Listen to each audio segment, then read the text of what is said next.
Well, there's a real concern that this announcement by British Gas is just going to be a signal for the rest of the big six suppliers to follow suit and increase their prices.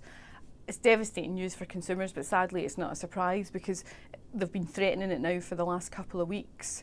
It's not going to make it any easier on us, though. It's not going to make it any easier to find another £200 a year for the gas and electricity bills.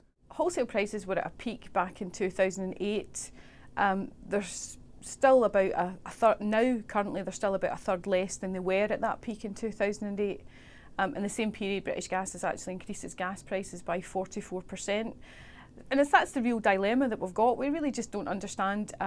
There's not a clear picture of the relationship between wholesale prices and what we subsequently pay in our bill. When companies don't put their prices down, they tell us it's because they buy so much of their gas and electricity in advance.